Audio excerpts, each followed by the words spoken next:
Welcome back to the One Predator podcast.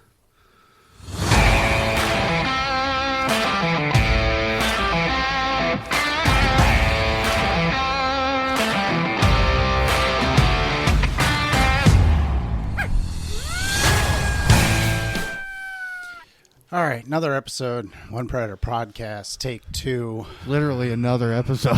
Oh my God. I'm sorry. That was what, a good 10 minutes probably. Yeah.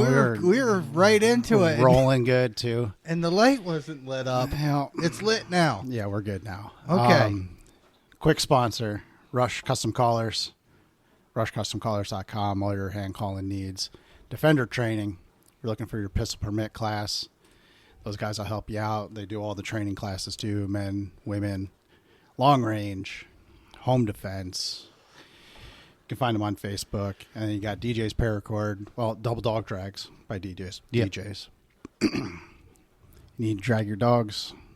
Perfect. Yeah, we use them. They're really Perfect good. drag to do it. We have a guest with us on the phone. On the phone. He can reintroduce himself. What a shit show. Oh, God. All right. Have at it, sir. Oh, hey, my name's Cody Moore, and I'm out of Sparks, Nevada. How you guys doing? We're doing okay. Are you sure? I don't know. Well, the buttons are all lit up, so we're good to go now.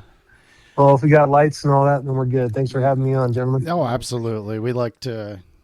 we've had a few guests call in from around the country, different areas. Yeah, well, I'm super excited about this, like I already said a few minutes ago. Yeah, see what it's like hunting different areas and whatnot throughout the country. So Sure. Where the hell did I start? All right. I don't remember. So you were telling us you just day hunt or night hunt? Is it legal to night hunt out there in Nevada? Yeah, it still is currently. We're it's one of the interesting things about Nevada right now is the way we're kind of sitting around the surrounding states. All the eyes are kind of upon us, so it's a little interesting. A lot of pressure coming down from the antis and all that, but currently the way it goes is coyotes are still unprotected. You can hunt them day and night. The only thing that's going to be dependent is the county and kind of below and city rules and all that stuff. So it seems like most of the state is kind of agrees with it, but you really still have to be careful and kind of check your locations about, especially with night hunting. If you're going to commit and go out hunting somewhere, that's where you might find some problems. But for the most part, outside of Washoe County and down south, down in Vegas and that area, outside of that, pretty much the whole state's okay with chasing coyotes out here. good. Let's not give New York any ideas. Yeah. Yeah. The county gets involved with hunting rules, and no, let's not do that. She's trying to ban 50 cal rifles now. Yeah, 50 cal rifles, and there was something. She did a video about Glocks, handguns that could be easily converted into semi-automatic machines. Yeah, that's what she said. Yes, exact words. That can fire. I was like 1,200 rounds per minute. I want to see a pistol that shoots 1,200 rounds a minute. Like I need one of those. So anyway, you couldn't handle the recoil. No, that's what I mean. Oh, I think he could. Yeah, I think he could. You got to understand our governor, man. She is something. She's special. She's out there. But so, help me understand what the terrain is like. Depends. I mean, if you go Tonopah, pretty much that's kind of like the line right there. If you just shoot a line like directly east, anything south of that, that's where you're starting to get that typical, like, not too many mountain ranges, very low altitude, elevation type stuff, and kind of sporadic brushy terrain. But kind of pretty much from there, you start heading north. You're going to have multiple mountain ranges. You can find yourself in areas with, bulldozer high brush, all that kind of stuff. You can get in real close with shotgun type work, or, you can drive 30 minutes down the road and find yourself in a big old huge valley where you can see for miles and miles. Oh, wow. And just total grassland. It varies a lot, even up north. It's grassland. Like you guys have a lot of cattle there, right? Don't they graze cattle in Nevada? I don't even know. A lot of free range. Yeah, You're right. a lot of free range That'd sheep, be a lot like of free your range ag. cattle, and Yeah. tons of wild horses on top of that, as well as that'd be kind of cool. that. I've been seeing more a little bit north of the kind of like that Tonopah line, but you also got wild jackasses as well. Oh, Wild burros. that's fun. Burros. So, how long you been hunting coyotes? Been hunting them since 2013. Been day hunting since 2013 up until about the winter of 2022/2023, and then that's when I got introduced into night hunting by my team partner, and it's been ramen noodles and filtered water ever since. Well, we'll see. That's how it happens. Do you guys have a season there, or is it year round? No, it's year round. Year round. Oh, yeah. God, man, we're just getting blown out of the fucking water here. Well, the only thing that's kind of changed recently, and just within the last few months, is the anti-action. With the it's kind of a new thing too. I got to kind of give him a hello on here. Is George from the Nevada Predator Hunting Association. He's kind of popped up recently. He's retired law enforcement. He's been really pushing hard about kind of standing up for rights and trying to do something instead of kind of, letting the state do its thing and let other people that aren't really involved kind of making the calls. One of the things that's changed recently is when it comes to tournament/contest only, is now we currently have a season for tournaments only, not for just free coyote hunting. Okay. Yeah, And we so I can't have can't- tournaments at all anymore. No. Yeah, you guys are just zero Yeah. over there. Yeah, we used to do coyote tournament and a rabbit tournament every year. Small game, yeah. Super And- fun. When did that end for you guys? What year? Do you remember off the top of your head? Last November. Last November 1st. Yep. Okay. November. Well, not this past November. Yeah. So not 25, 24. Yeah. November of 24. I got you. Yeah. Yeah, we hunted. Okay. We didn't. Did we? We hunted that last tournament, right? Didn't they have it early or something? No. Or no? He didn't do it. He didn't wind up doing one in October. Yeah, we were gonna. The gun club we usually hunt with, do the tournaments with. They were gonna have one early, and they never did. And because a lot of them are, deer hunting around here is like it's like a religion. Yeah. So you start talking about putting tournaments on for coyotes during or before any kind of whitetail season. Forget it. Everybody hates it. Because. Getting lit up on social media, and I can only imagine. Right, it's like they just, they think we go in there and, piss all over the place and chase deer around, and half the time the deer stay out there with us, and we use them as another set of eyes. Yep. When they get alerted, then we know something's coming. It's for sure. It's way different here from what you're describing as, somewhat not flat but open. We have a ton of timber here, and our spots, some of them are super tight. Yeah. I think the smallest one is down south there. It's only like 4 acres. Yeah, and it's like groups of trees Yeah. all throughout. And it's like cedars all over the place, and you're shooting around them. And I mean, we've shot coyotes there. They're there. Oh, yeah. It's just, not as open. We don't get to see them coming. They either they'll just pop up on you. Yeah. And it's, and it's even with the thermals, we can't really see too well into the wood, because it's thick. Yep. I don't know, how is it there with the thermals at night? Can you pick them out of the brush pretty easy, or? No, it's the same thing. I mean, Yeah. there's been a handful, even more than a handful of times. I mean, you kind of, just kind of like what you guys do. You go out there and think, hey, I got this thermal, outside of night vision. You think, hey, I got this covered, even if you know the spot. And then before you know it, you're just turning around, and it's like, oh, I didn't see that parrot, Yeah. 49 yards. Where the hell did they come from? So Right. it really does depend. It's the same thing out here. But all it comes down to is what kind of brush are you in? You know, if it's out here, you have to remember compared to you guys. Like for example, I just went hunting with a guy named Jeff, great guy. Back in December before Christmas, he invited me out to a ranch he works on out there before Christmas time, and went out there. And the first dog we shot, first coyote he picks it up. I hear him yelling. He's like, "You got to come feel it." It was 12 pounds.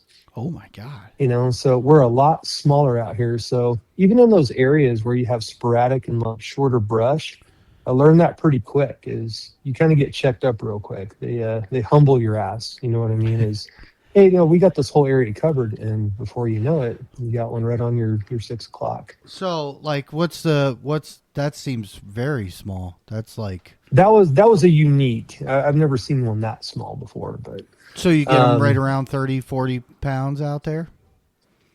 I wish I could say 30, 40. I mean, your normal out here is going to be 18 to 25. You know, once you start hitting that that middle, that 20 kind of mid 20s range. You know, in our head, we're going, hey, that's a halfway decent dog. Let's go up to the next stand. Wow, that's like early season. Yeah, that's like October for us when the pups are, they're out, on their own. We love October. You can just squeal at them and they come in. But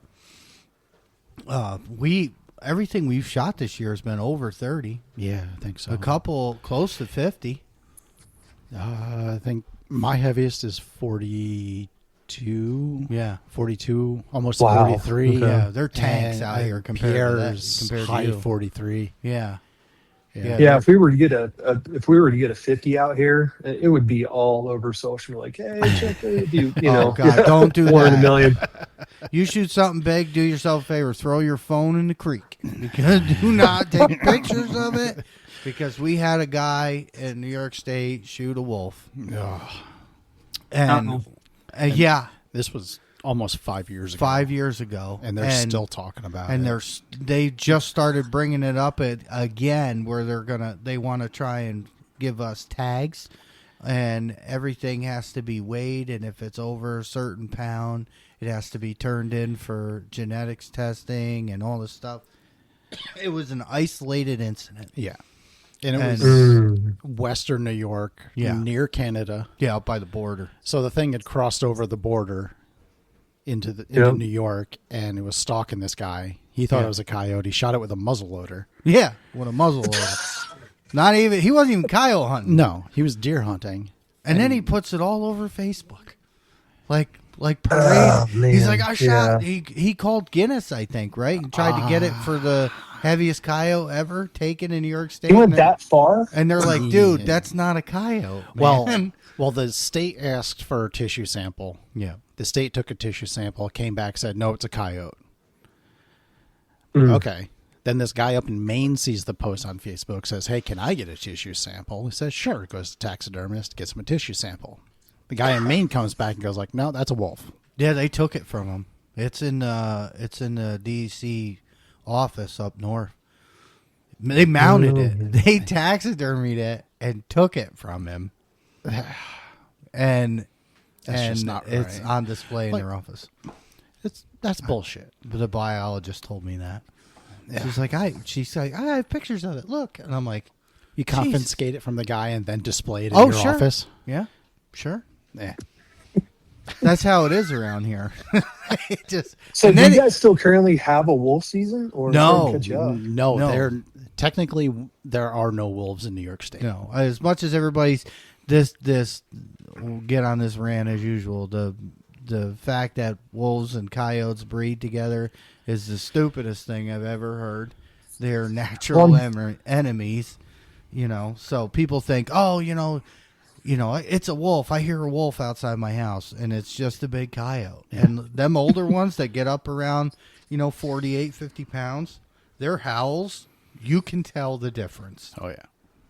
No, it's a great point. Yeah, it's even if someone was, in a rural area, whether it's East Coast or West Coast, and you don't come across the old ones because they don't live too long, No. So if you come across, or just in the middle of the night, hear an OG howl from an old boy, it's people are thinking the same thing. Like, what the heck is that? Well, they're just deeper, and You Yep. know, the biggest one we shot, was during a tournament, and it was over 50 pounds, and he had no teeth left in his head. No, he was an old He had dog. no molars. He only had like 2 canines. They were on opposite sides.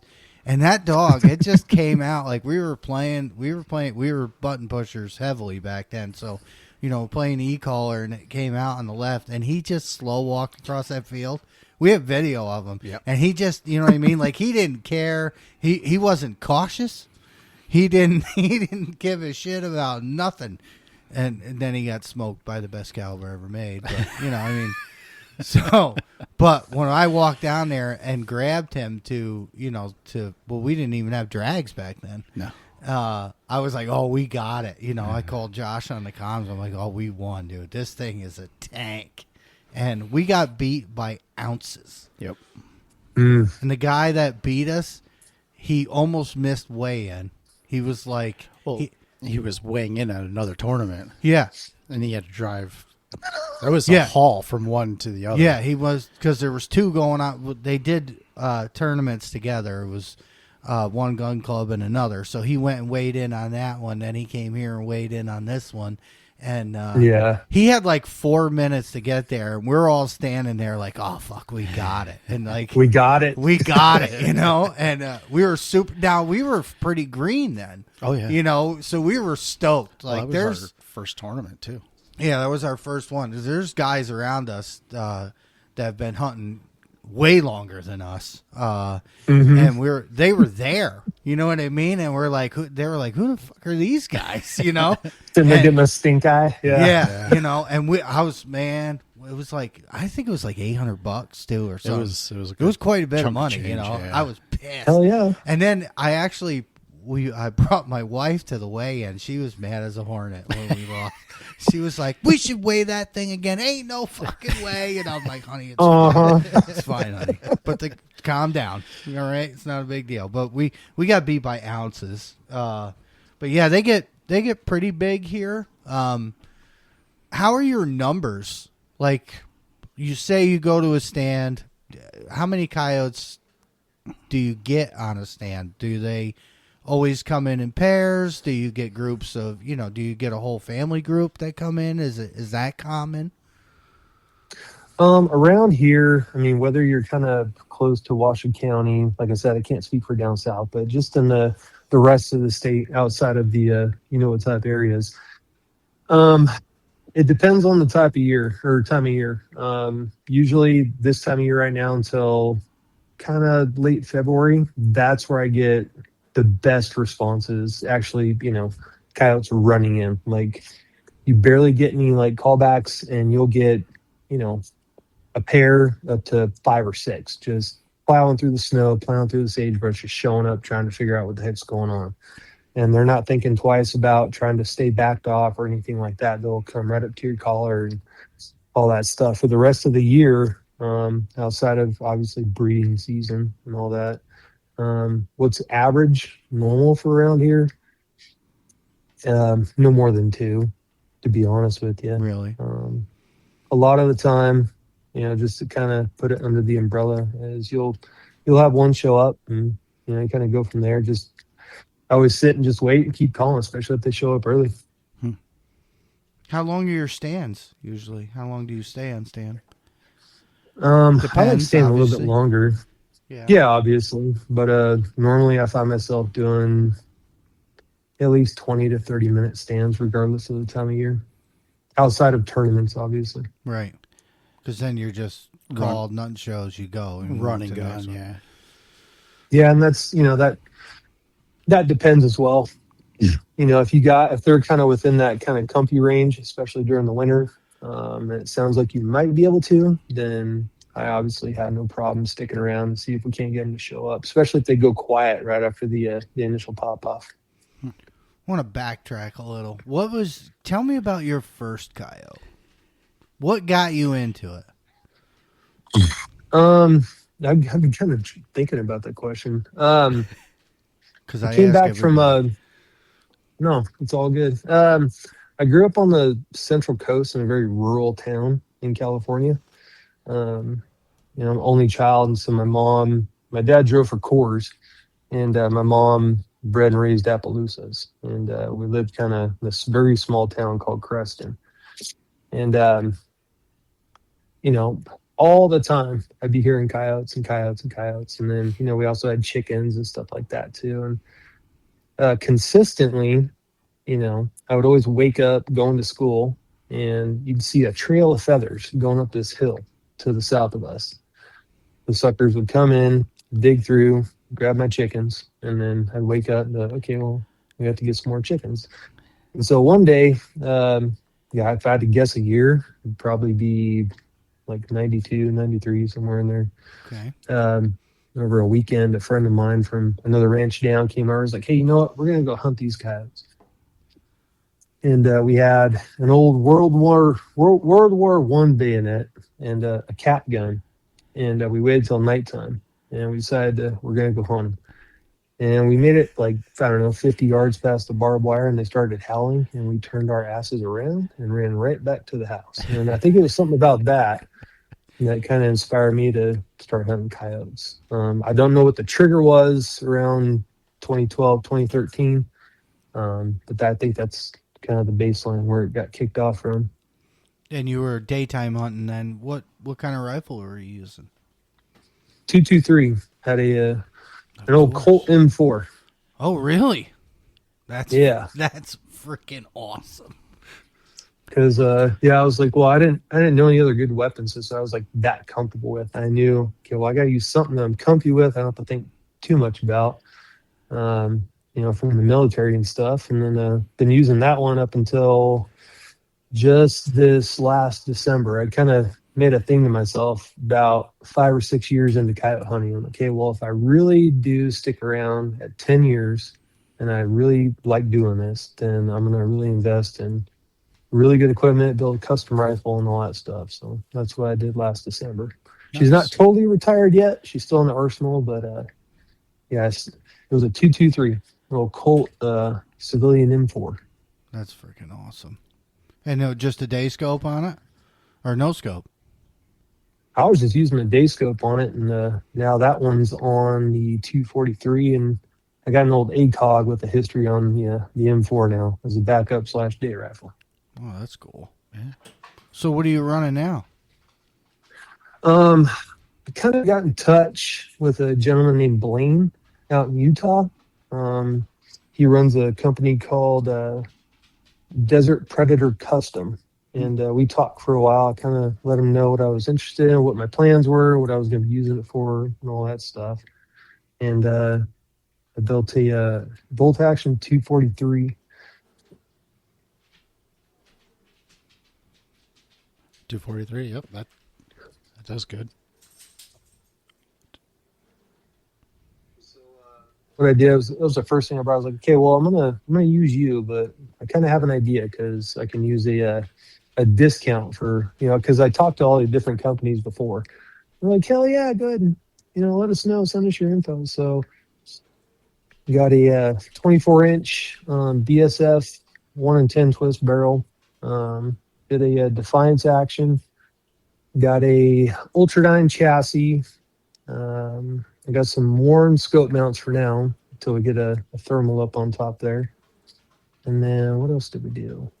She's sitting on top of a Fat Boy and a Trigger Tech flat face diamond trigger. Oh, that's cool. So it's like yes, sir. Efficiently built. Yeah, legit. Yeah, he's a great guy. He walked me through a lot of stuff, and I learned a lot from him. And got a nice little rifle. She's all broken in, and she's already got a couple coyotes under her belt. So perfect. I was looking for a dedicated night gun, and so far she's doing just great. So that brings me. How many coyotes have you? Do you keep track of your numbers? I do not. Okay, all right. Do you do anything with them? Do you skin them out, sell hides, any of that? No, I don't. My partner, he's the trapper / coyote hunter guy. He really enjoys that end of it. If it's a white tip, I'll save the white tip. I'll take that tail.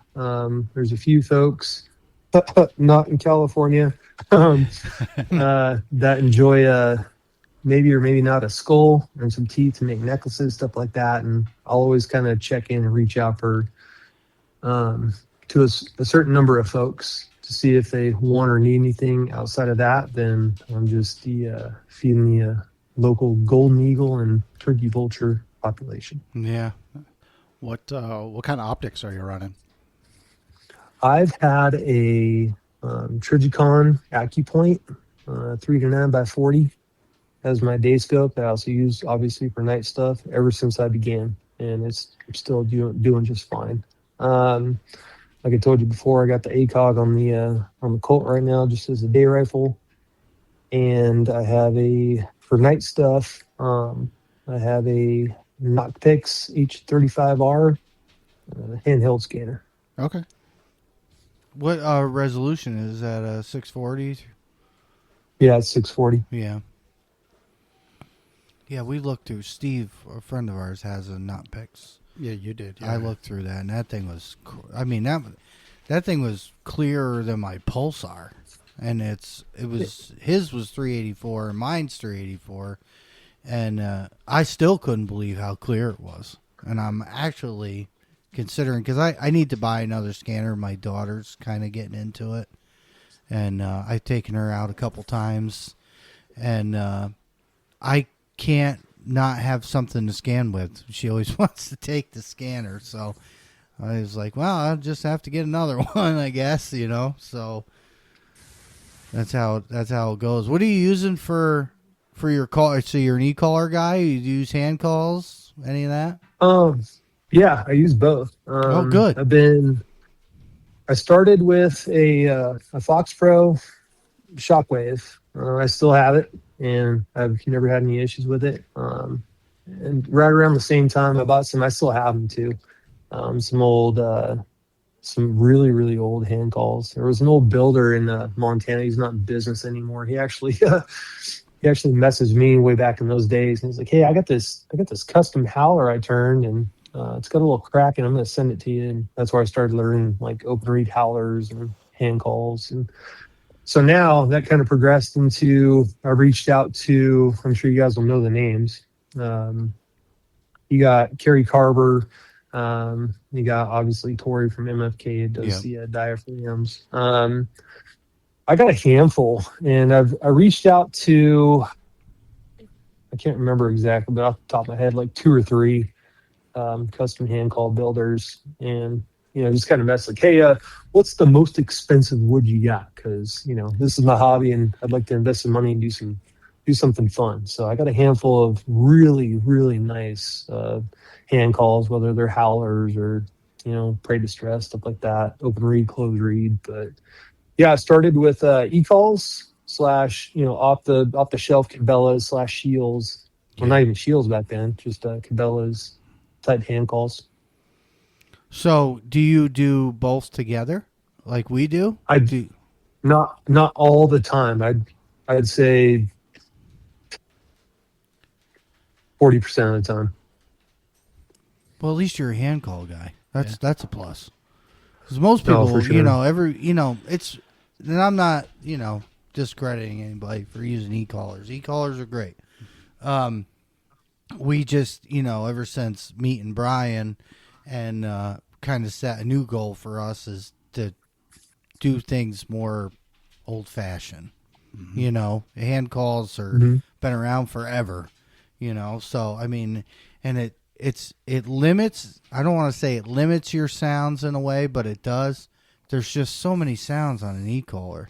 The libraries are enormous. Ours are enormous. Oh yeah. And it gets if you can go out with just 2 pieces of wood and make something happen to us, it just means more because we have quite a bit of pressure around us. So a lot of guys will go out and just turn rabbits on for 10 minutes straight. And these dogs, you don't think they learn, but they do.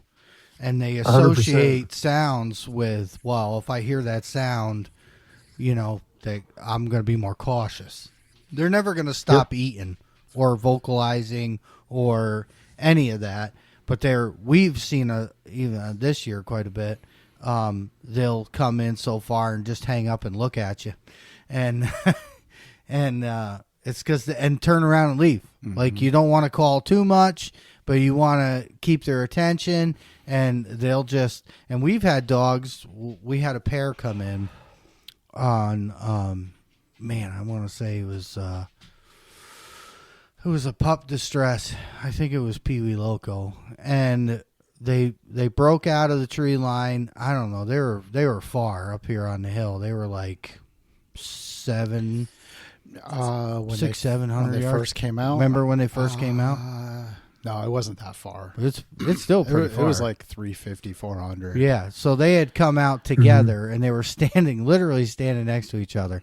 And at that point, the call was off. Mm-hmm. So they were just broke out. We're scanning, looking around, and then I turned a rabbit distress on, and the one dog turns right around and takes off like he had a bottle rocket in his ass, and the other one come down the hill. Yeah. And didn't leave. But it's funny, now you had two dogs standing next to each other, and the one hears a sound, and boom, gone. And the other one says, okay, I'm going to go check this out, and it didn't make it home. But, it's so using hand calls, it kind of, it opens it up more. Yeah. You know what I mean? No, it definitely does. And I'm glad you said that, too, because out here, I was thinking about it earlier. That's one thing that really I've definitely noticed over the years that has kind of transitioned is, back in, 14, 15, 16, that type of, or, that time frame. Now, if you go out, I'm 100% noticing a very consistent, if you're within a 2-hour range, and I'm just talking about Reno, whether it's northeast or south, all those coyotes are behaving the same way, and they've never done that before. Whether you're on kind of like a main drag kind of dirt road, or you push in and you're quiet and you did everything right, they're still kind of, you'll catch them in your thermal, and whether it's daytime or nighttime, they will kind of hit that 250th 3 to like 500, and they start banging downwind. They do it consistently. I've definitely noticed that change. Yeah, like circle way out. Like we've had ones do that, out. Like way out. Like they circle so far out that like you might not even see them, and when you do see them, they're there and gone. Because as soon as they get that nose, as soon as they get your wind, it's over. Yeah, I mean there's nothing you can do. I mean, they're so tuned to that, that they're just gone. Yeah, you could set the call up right, have perfect like remote range. You'd be like, hey, I'm gonna, even if you had that capability, like, okay, well, I'm gonna set the call up here. I'm gonna bang, downwind with this remote, and I'm gonna be ready. It's like they know, they're already attuned to it. So there's not much you can do kind of within that 2.5 hour range from these big cities, because they're just getting hammered out here. On top of contests and how popular the coyote hunting is becoming. Yeah, well, the e-callers that are out now, I started with a Johnny Stewart that had 10 sounds on it, and like now, oh my God, and like the Foxbow, Fox Pros 360, and even though we're Lucky Duck, I like the Lucky Duck. There's just so many sounds, and they. And it's like you said, it's like they know. It's the weirdest thing. Do I think that they're that intelligent that they can, like, really decipher between fake and real? No. But they are way more cautious. Like, extremely. And so it makes it, like, when we say all the time, we hunt some tough spots, we do. We hunt some spots that are either really pressured or really small, with designated shooting range lanes. You cannot get off of those. Like this is where you can make it happen. If you don't have the right wind for that, don't go. There's no point in even going there, because you can't spin around and pick that one off that's backdooring you. You know what I mean? You just can't. There's too many houses Yeah. and people, and it's just not safe. Yeah, you guys are really restricted, especially on the, from what I've heard anyway. Obviously, I haven't been out there, but you guys are very restricted when it comes to, private land and, like you said, shooting lanes. And, Yep. if you were to wake up and the wind shifts, it's, depending on where you're going, it seems like you guys are really having to make that call. Like, well, I guess we're either going to go to this other property or we're kind of done for the day. Yeah. They're like the first, when we meet up to go hunting, the first half hour of me being here is which way is the wind going, which spots are good for What that is it? wind. West wind is no good for us. Usually west wind. West wind is usually pretty bad for us. Yeah, west wind. If we got a heavy west wind, we're it's just the way it's laid out for the spots we have. So is it consistent like that with the wind? Like you guys have no luck? Well, with the west wind, because of the properties that we hunt and which way they face, and where their habitat is, I mean, west wind would be in our face. Yeah. And Gotcha. then we have hunted them like that, and they literally will sound off across the road on the next property with our wind blowing right in their face. You know what I mean? And it's like, Gotcha. the last time I was out solo, and we had kind of a west wind, and I was like, well, I ain't been out, I really want to go. So I went out and hit one solo that we haven't really been to, that a dog had circled downwind 600 yards from me, and I watched it, and this field is huge, and I watched this thing circle all the way around and get my wind and run off. So I went back there, and I'm like, well, let's try standing. I'll stand here and put the call here, and then maybe if he comes back from that kind of same direction, then I'll be able to get, a shot off at him. And they literally sounded off behind me. So I picked everything up and ran across the road like an Indian up into this other property to try and get them, because while they were howling. So they're, serenading. And I just reached down, grabbed everything, threw the call in the bag. I had to go out and get it. If anybody was watching me, they're probably laughing their ass off. I was going to say, did anybody get that on film by chance? Yeah, I was solo, so, and I broke everything down, ran across the road, got down in there, and just sat there and waited, and then I'm like sitting there, and the wind was super shifty that night. And that's when I noticed, I'm like, this ain't never going to work. They smelled me coming before, it must be what was happening, because they were close. Like like when they sounded off, the hair in the back of my neck stood up, and I was like, oh hell, I got to get over there. Maybe I can jump one if they're out there, in the field screwing around. I could get, a shot off at one. I did not. So the west wind usually really screws us. Yeah. Because there's only certain ways we can get into a property, and there's only certain directions that we can safely shoot. So, I mean, there's no point. You know what I mean? And those guys that go, they just educate them. Now they're just teaching them. Yeah, I think that's kind of what is tricky in my head, because, I'm so used to being like, like you were just talking about, well, hey, we got this pack, we got this pair, whatever, that just popped up over here. But we might, if we shift over here, I have the ability to shift in a circle, for the most part. Right. I can do a 20-mile circle out here in Nevada compared to where you guys are at. It's like we can't go over there because of that property line or because of this house or whatever.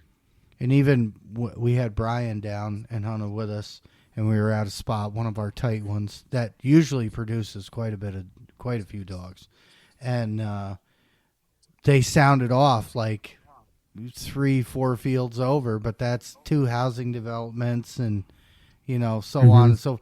And he was like, "We need to go there," and I'm like, "We don't have any spots over there. Yeah, no permission. We can't." And even up where he is, he's up north of us. He literally has up there. It's beautiful. It's just rolling hills and farms, and he has permission on all of them. So if we get to one and howl and they light up, he's like, I know right where they are. We get back in the truck, and that's the same thing. We'll circle around them, get set up, and boom, it's easier Yeah. We're way more populated down here in the South. Well, that's another good point too. I never thought about before is, for us out here, kind of going back to is, okay, well, even if we had bad terrain or it's private/public, because, out here in Nevada, we're a majority BLM land. We're all federal land, we're all public land. For you guys, like for us, we'd be like, okay, well, we're going to bump it and we're going to push to them. Yeah. You guys also don't have that option. Even if you guys had a great way to go with the wind and all that stuff, it's like, well, we still can't push because we got this freaking property line. Yeah, it's totally different. Like we just or road or whatever. Yeah, with their spots that we would love to get into that they don't want us. They were the evil ones. But they don't really understand. It's like we've talked about this before. We haven't shot one mangy coyote in 2 years? I would say 2 seasons. Yeah, because a lot of the spots we've had them for a long time, and we've weeded out all the bad. You know what I mean? Now Exactly. You've got good, healthy animals because we've taken out all the ones that were, all manged up or whatever. And we haven't really, it's been 2 seasons. We haven't seen one. And in the beginning, God, every other stand we were taking a mangy one out. just Really? Yeah, Yeah, it like, was wow. bad. and well, it was a lot to do with there was a ton of them. It was a population thing. Yeah, And now that we've thinned the numbers out and got it down to where, where I don't want to say should be, but where it's better for the whole ecosystem, we don't even see one anymore. Not even a fox, a mangy fox. no, Because we've shot a couple of them too. oh yeah. Well, as long as you guys understand, you'll never get credit for it. Yeah, Yeah. it's fine, But in a way, we do. We have some great landowners that, they notice a difference, and that's what I tell. No, them. 100%. Even if we aren't successful every night, when us being there will make them move on, or be totally agree. be more hesitant on showing themselves. Because they've had, bullets swing at them before. So it's funny how it's changed over the years for us, but and it makes it tough. That's why, we shot almost 60 dogs last year. And that was, Josh can only hunt 2 nights a week. And then the rest of us were out, I was out every night. I was out 5 nights a week solo.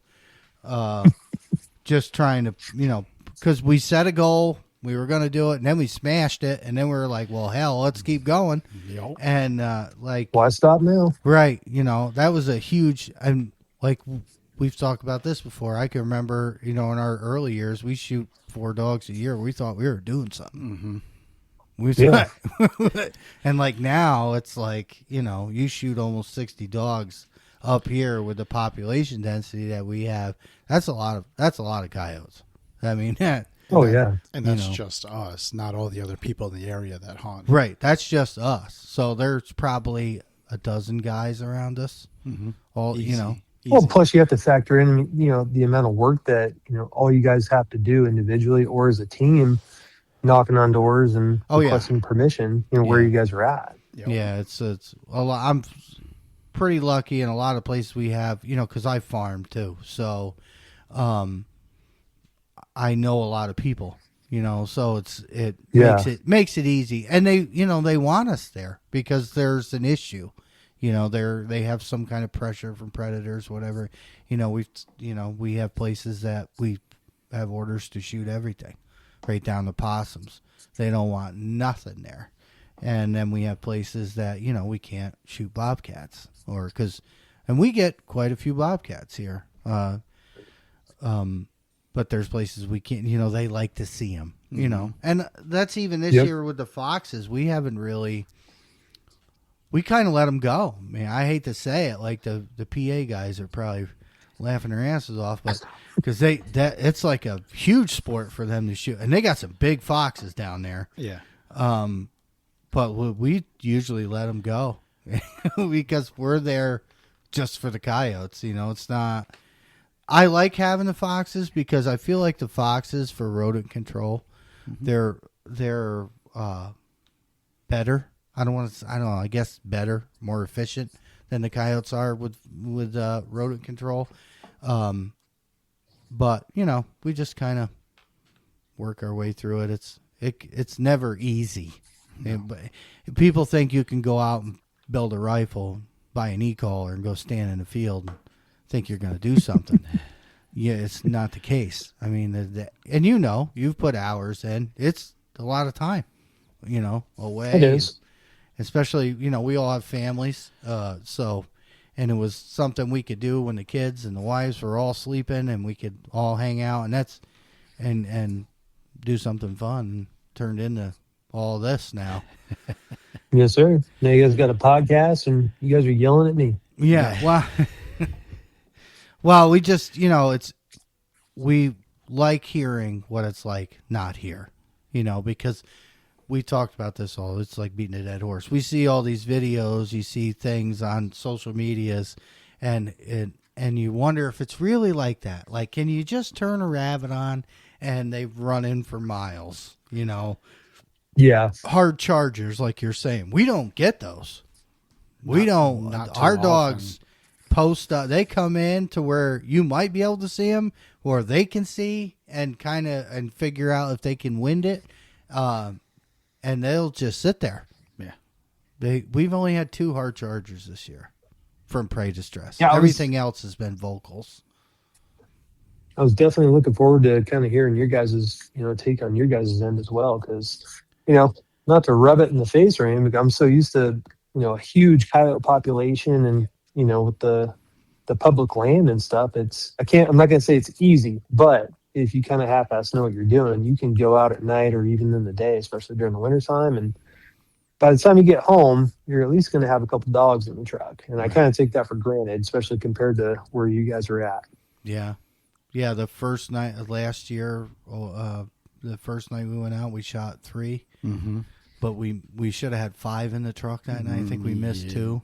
But we were on cloud 9, man. Oh, yeah. We were like, oh, fuck, we're pros, You shoot more than 1 dog a night, and I'm good with it. Like, even if I go out solo and I hit 4 stands and I shoot 1 dog, I'm a happy guy. Yeah. You know what I mean? Oh, same here. Yeah, especially solo. If I get 1, it's like, okay, well, I'm good for the next 12 hours. Let's keep hunting. This is awesome. Right. And that's the other problem, too. We've talked about that before. It's like, I might not be in the mood, but I want to get out there and be, proactive. And then we shoot something, and next thing you know, it's, 4 a.m. and we're just getting home. Mm-hmm. And those nights, that 4 a.m. shows up pretty quick. Oh, yeah, those nights are rough. But it's super worth it, It's funny how much money we spend for something we don't make any money on. Yeah, I know. It's it's our hobby, and we enjoy it. Right. That's all that matters. Yeah, that's what I tell myself. We were just talking about putting another rifle together before we called you, and it's like, man, I could. Like, I got a couple that don't have any optics on them that are ready, but I just don't want to. It's wintertime, work's kind of slow. I don't really want to spend the money, but I really want to build another one. My 223, I won in a raffle, and now it's chassied, and we run night vision on our rifles. We're not thermal guys, and now I want to do another one, or 2 or 3. I mean, I have 3 ready to go right now. Light, all night vision, all without lights on them, ready. You pick them up, take them out, and I keep buying more lights. I've bought quite a few now. Because I started out I had 2, and I would switch them. Like, I feel like taking this one, or I had quick mounts, and I just pop them off, and I was like, man, this sucks. Like, I don't want to have to readjust it every time I get out there. So I just buy more lights. Screw it. Part of the problem is these companies coming out with new shit all the time. Oh, yeah. They're like, oh, that looks cool. Sir. I want one of those. And that one looks really nice. I want one of those. Right. And like now our stuff, like the OG I always talk about with the Sight Mark Wraith, haven't really touched it. And then this year I threw my Hyperion light, my new light, on that thing and took it out here. And I was like, it's like a brand new scope. I mean, because the lights have improved so much that they make the older scopes better when it comes to night vision. Yeah. And it was, I've taken it out a bunch of times now, and I love that rifle. And people are like, it's a short barrel black gun, and they're like, I've shot 350. That Fox was 350. I shot a red fox at 350 yards after I missed it at like 80. And they're like, there ain't no way you can do that with a short barrel. I'm like, get in the truck. I'll show you. I'll show you. Yeah, even my bolt gun's a short barrel, my Ruger Predator. And this year, a couple weeks ago, I shot that one with that heavy crosswind at 402. And it's like, oh, you can't do that with a 2.2. Bullshit, you can't. You just got to come out with me, and then let me show you. Right. And I'm terrible, and I'm sure you've heard. I miss everything close. If it's out 250, 300 yards, I'm your guy. But if it's 80 yards, we're screwed. It's not going to happen. Like, I don't know why. I just, it just happens. Mm-hmm. So, but anyway. So you have a partner, you said. He wished not to be named. You guys. I'll call him Roy. Yeah, Roy. So you and Roy hunt a lot? Like, how many nights a week do you hunt? We only hunt tournaments together. Really? During the winter we'll randomly. I mean, outside of tournaments, we'll maybe get together 2 to 3 times. Yeah. So you not a whole lot. He's a dedicated tournament partner. Oh, really? All right. Well, that's cool. I wish we could do tournaments again. That was super fun. It was a lot of work. It was a gauntlet. That was like a job. That was like 3 days of, all I did was coyotes. I got a farm with beef cows, and I'm like my dad, you got to take care of these things. I got a tournament to hunt, and we would hunt all night till the sun's coming up, go home, try to sleep, never did, eat something. Josh was back here. We were back in the truck going back out. And I need that's like when you go on vacation and you come home and you need like an extra couple days to, get used to shit just again. Bounce back. Right. And it was terrible. I loved it. It was super fun. But unfortunately it's all gone now. Yeah, I've said it before. That first tournament we did, I think I slept 10 or 12 hours in 3 days. Yeah. We were day hunting. Yeah. Like, I was day calling. We don't even do that here. If you turn a call on during the day here, like around us, up around Brian, he gets away with it. It's a little less populated and spread out. But I never really see them at all during the day. Unless I'm mowing hay. Then they're right behind me. Usually when I'm cutting hay. Usually how it works. Yeah. That's when, and I'm always like taking videos like, oh man, I can't wait till October, and then, it turns back. Well, going back to what you said there, that's one of our, kind of a little side mission thing. That's what we really enjoy is outside of tournaments. And when we do fun hunt together is, kind of where I'm at, especially where he's at and where my family's at, kind of like on social media, Facebook and stuff like that. You'll get folks that are still kind of semi-rural, and you'll see it every year right around the same time. You'll get the random stuff during the summer, obviously, but you always see the same thing. Oh, hey, we just lost a chicken or a lamb or whatever. Does anybody know anyone that can take care of coyotes, type thing? And that's where if I see that, I'll jump in because I kind of have that little spread between my partner and I is, because he's the trapper and he's also a good rifleman.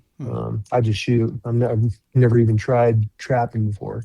And so we'll reach out. And so you'll come across random folks like, hey, we're on 50 acres, whatever the case may be.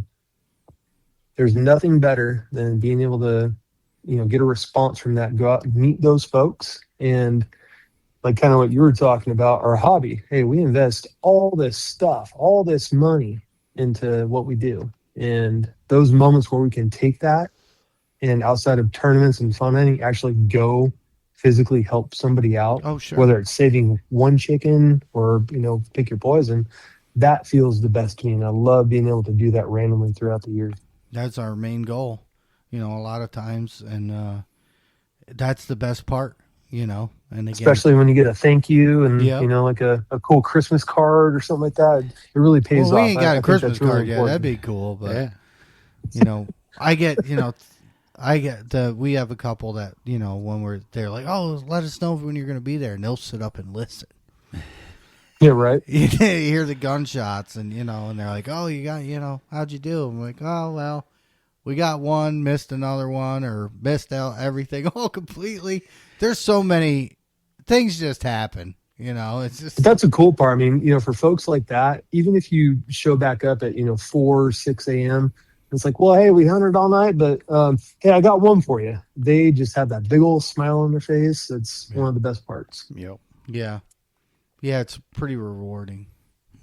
It really is, especially when we drop so much money into all this gear in our hobby. Yeah. Yeah. Mm-hmm. Yeah, it's a very addictive thing. I try not to think about how much. We talked about it one night here. Yeah, we did. We started like. Well, it makes the really argument point for the old lady later down the road anyway. It's Yeah. like, well, hey, babe, I helped this guy out. I can't stop now. Right. No, we're super blessed that we have wives that understand that, we work a lot. So when we, my kids are first. Like even tonight, if we don't do podcasts, Josh will get here at the same time. We usually hang out, and I always let my kids stay up a little later. My wife does, because they're not soldiers; they're kids, and Yeah.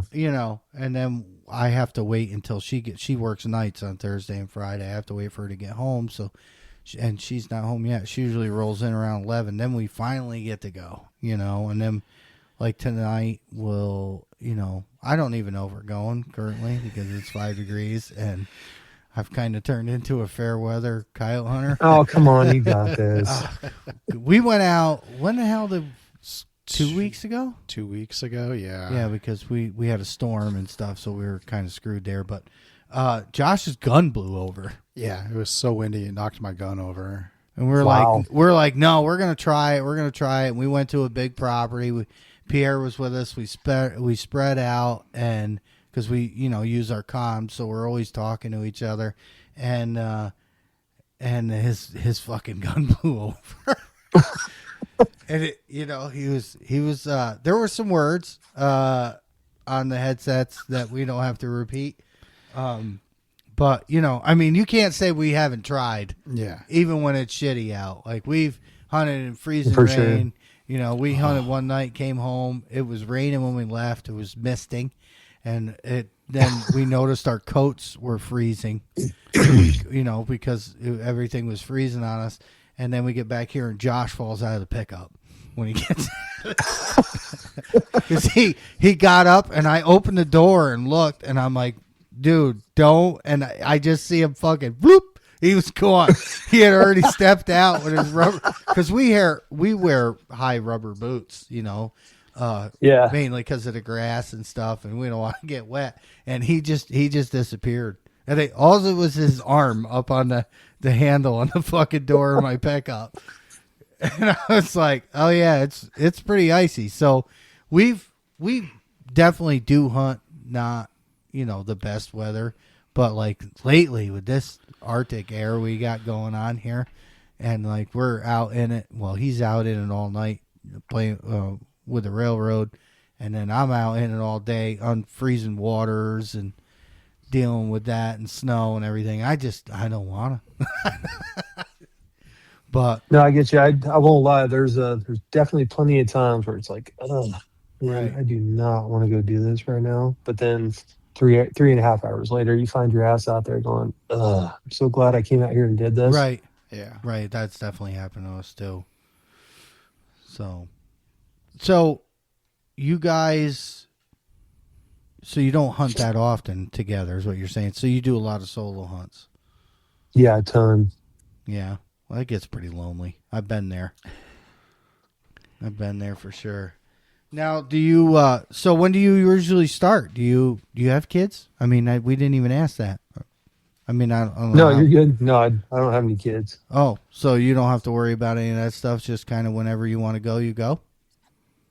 Yeah, pretty much. I mean, the only thing that kind of dictates it obviously is work. So, outside of that, yeah, just whether it's day or nighttime hunting, I can just kind of load up the truck and get the heck out of here. So you mentioned shotgunning. Do you do that often? Like close quarters with coyotes? I started. I bought a nice shotgun and got it all set up, and it's only been the past 3.5 years or so. I actually started shotgunning coyotes, so haven't been doing it for a long time. But they got to get pretty close for that. Oh yeah, for sure.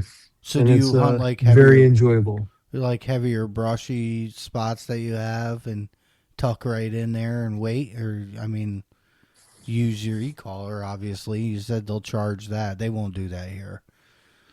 Yeah, as long as when I'm sitting down, I won't do it at nighttime. Right. But as long as it's, I'm 6'4", 220, so you got to kind of pick your certain brush in your areas. But Yeah.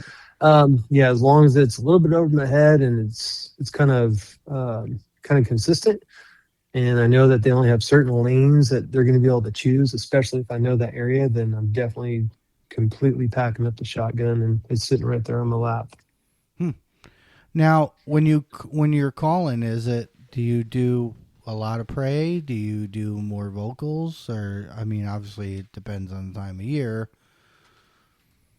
Yeah, so outside of like the actual time of year, underneath that general type thing that we're all used to, whether it's January, February, or it's July, August, it really depends on how I feel. And if I ever have the opportunities to, whether I'm out kind of scouting, kind of touching to see what they're picking up on, I don't have any personal set. Hey, you know what? It's May, June, July, or it's October, November, December. We're gonna do ABC.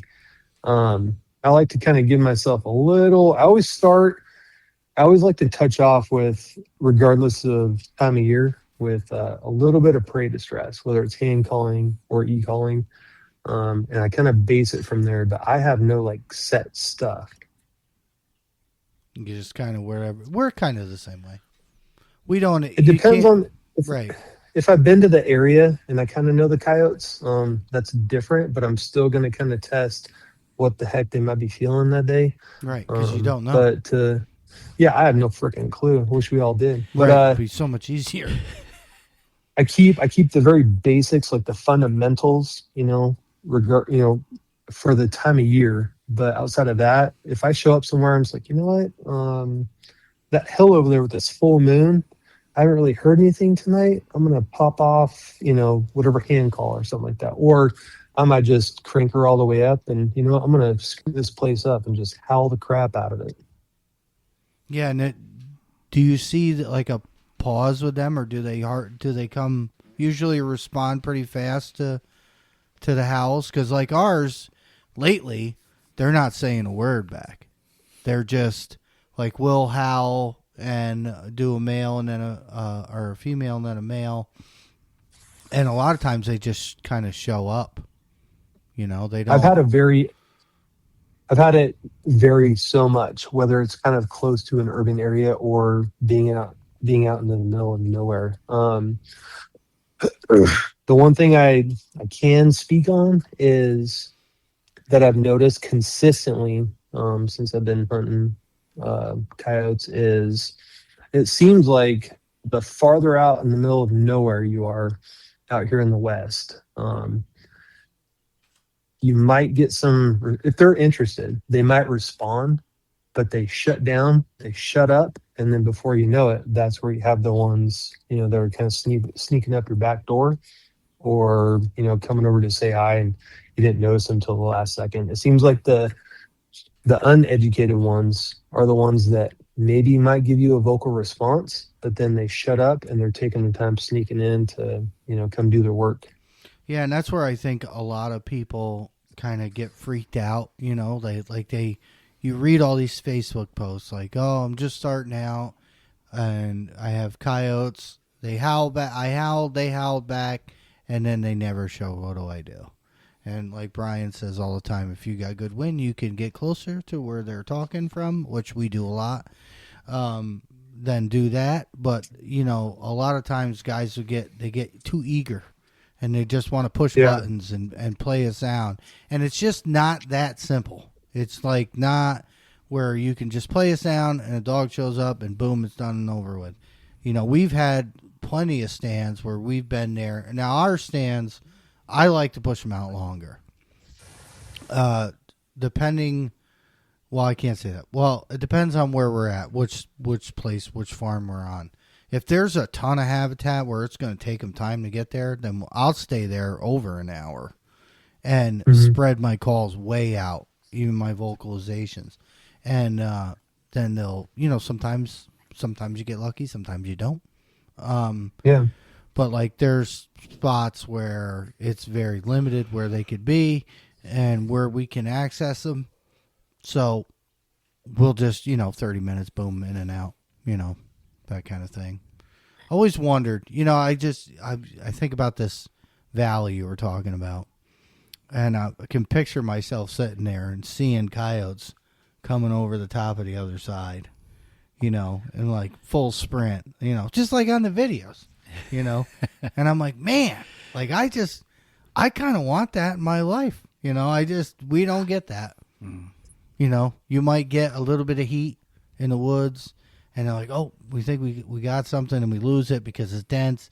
And then, or they'll show up, I've had one so close I could smell it, and it was coming through some brush behind me from the road, and it sounded like a dozer coming through the brush. And like with the headsets, they amplify the sound so much that like I didn't know what to do. I was like freaking out. I was like, I just hear this. You didn't plan for that one. No, I just hear it literally sounded like a bulldozer coming through the brush, and this thing popped out. And I was on the right, and my cousin was on the left, and I looked down, and it was looking back up at me, and I could smell him. And he was like, "Oh shit." Got that coyote with, it smelled great. Yeah, it was, they stink, something terrible. So, he didn't make it home. And then I had yelled to my cousin, I'm like, oh, between us, and he's looking out in the field. And I'm like, and he's like, I don't see nothing. I'm like, no, you're not. And then as soon as he said that is when that dog got out there because it was running away from us. And, I smoked it. He's like, I don't see nothing. Bang. And I was like, there it is right there. Don't worry, I got it. Right. Thanks. And that was, Josh has had it too. We were calling the spot. We had dogs in front of us behind my farm, and we're watching these dogs work the wind in. And then all of a sudden, were we like 30 feet apart? Yeah. We were pretty close. Yeah.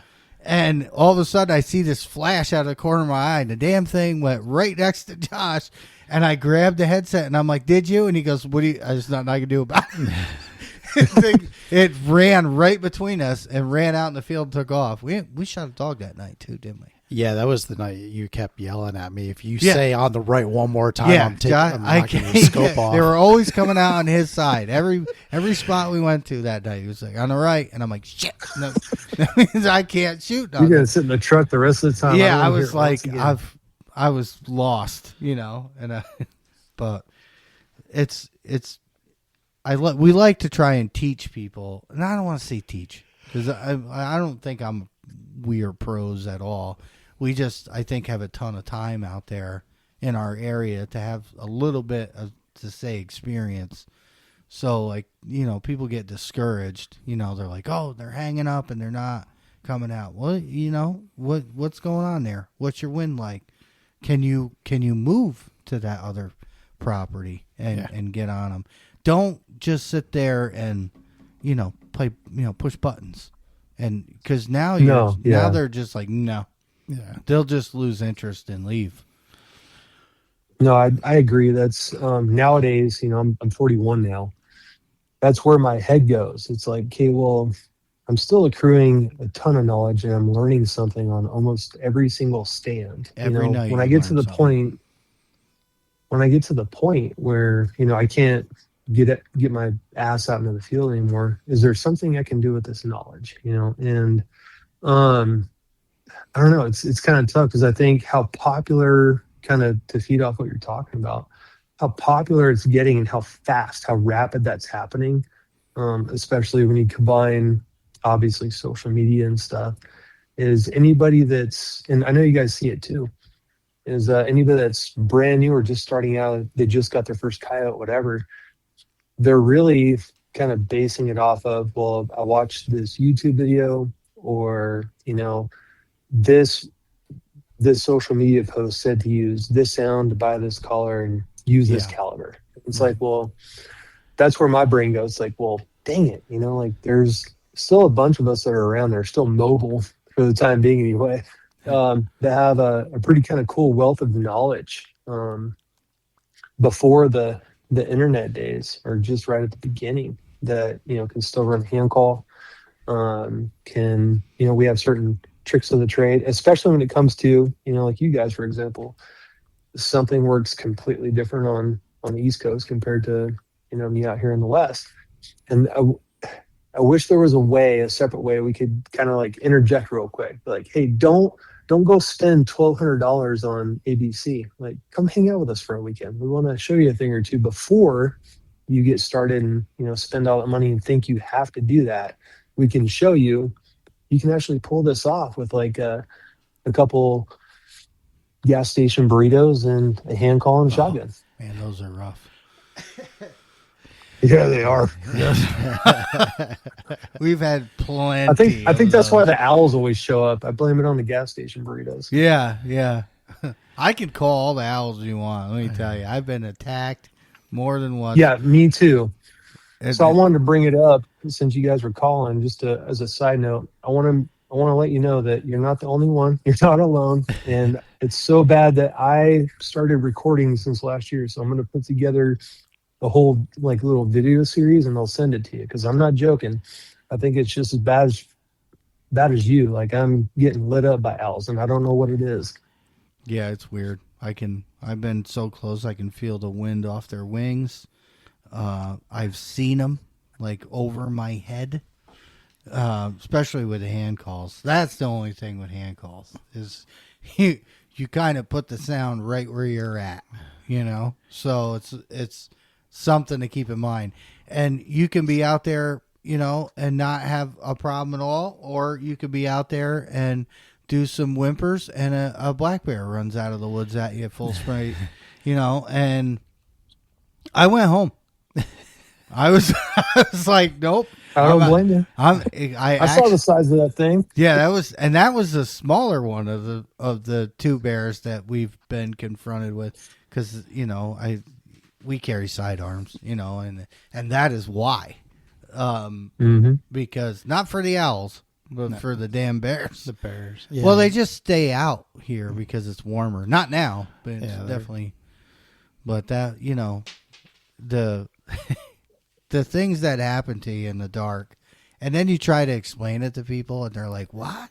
Yeah. Like, there's no way a bear came hard charging in on you. Oh yeah, here's the scope video. Yeah, here's the video. Yeah, right. And it's like that was that's here by my house, and I just picked my stuff up and left.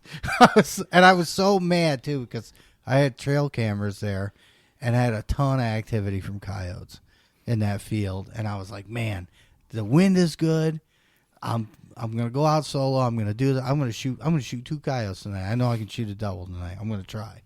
And I get out there, and Yogi shows up, and I was like, and I called Josh, and I was like, dude, I want to go back out though. Like, it's perfect right now.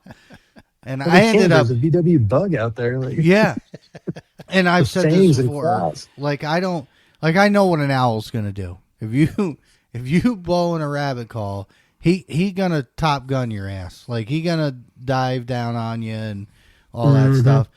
I don't know what a bear's gonna do, and it's just those things that, and you can see, like, in the video. I don't know if I posted the whole video or I just made that funny one.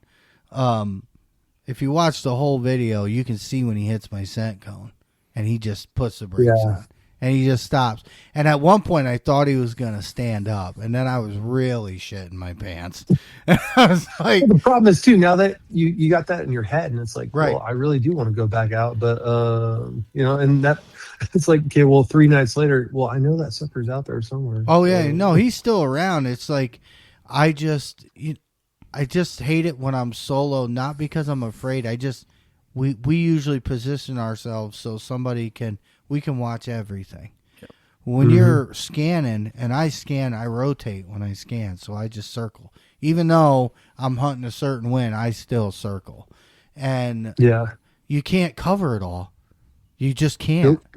And that bear, in the short amount of time, he came a long way. Like, you don't think so, but they can cover some ground. Even coyotes. Mm-hmm. You know, you look at coyotes. Oh yeah, for sure. And how fast they can move in on you, you know, or pop up or whatever. And it's crazy. You know, I just like to have, it's just better to have, you know, 2 people. But I'm a bear whisperer. I don't know, they're attracted to me. /owl. Yeah, owl. Yeah. Oh, that's what I was going to say. That one night we were down at the solar farm Yeah. when we were on the, not shit field, but the other one. Yeah. How many owls did we count down there that night? It was like 9 or 10. Yeah. Like 9 or 10.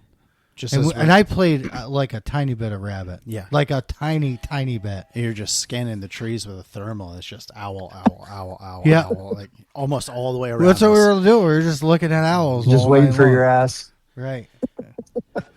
But yeah, they were gonna zoom us. Like, and that is just something when you're looking through your scope and you see a bird just down through your scope or your scanner, and you're like, oh shit, what the hell was that? But Yeah.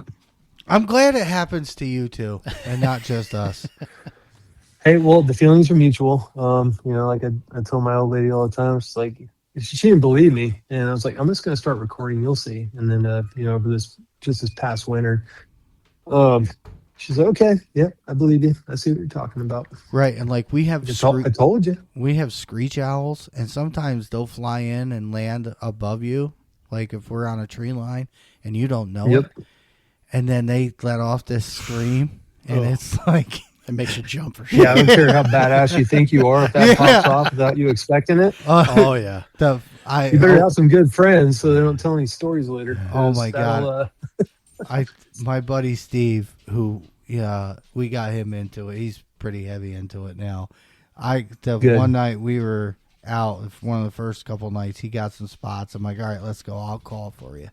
And this thing flew in. I heard it hit the trees. Like, I heard it come into the trees. I didn't say nothing. Mm-hmm. I knew what it was. And this thing lit off. Now, we're talking about, he's an Army vet with a Purple Heart from Afghanistan. And this thing screeched. And he jumped, and his sidearm was out so fast. It was like, and I'm just standing there looking at him like, what the hell are you doing? And he was like, what is that? And I'm like, you've never heard a screech owl before? And he's like, well, yeah, but not like over my head. And he jumped, and it was the funniest thing. I just look over, I'm like, what are you doing? And he's got his sidearm out, and I'm like, what are you gonna do? It's just Poor an guy. owl. He's going to owls. hear this podcast. He's going to give you a phone call. Yeah, that's fine. He knows. That shit was funny. He laughed too. I was like, "Oh, big bad Army guy. He's get scared by a fucking bird." But, oh man, that's so nice to hear that we're not the only ones. Yeah, so the next time you get swooped by an owl, just remember you're not alone. I'm out here in the West having the same dang thing happen to me. Yeah, it's like I told Josh. I was like, "It's 70. It's gonna be 70 out there this weekend." He's like, "Let's go." I'm like, Well, "Oh." the problem I have is we were kind of joking about it, and I was like, well, let's see like the biggest owl out here and how big their talons are, and just don't ever do that. Yeah. It was. Don't I wish I wouldn't have done that. down a rabbit hole you want to go down. Yeah, you're talking about like grip strength, pressure, and foot pounds of torque, and I was like, oh, I shouldn't have done that. Yeah, right. And I've had some pretty close. I mean, very close. So That's funny. Anyway, If I bring you home missing a chunk of scalp, she's gonna be pissed at me. Yeah, right. I'm You gonna guys tell ever you. show up for a tournament? I'll just look for a missing line down somebody's scalp. Like, I think I know that guy. Yeah. Oh my God. That's the fun part though. It's the stuff that you do see at night. Yeah. You know, like I never really paid much attention to owls or bears. You know, but now that I have this experience, like you said, you gain this experience, and when it happens more than once, then you know it's not just a random thing. It's definitely we've had our old caller, our alpha dog. It carried the decoy off and then dropped it. Mm-hmm. That was a wired Mhm. decoy. And that thing come down, and what a racket it made when it leveled the call and grabbed that decoy and carried it. And it was just insane.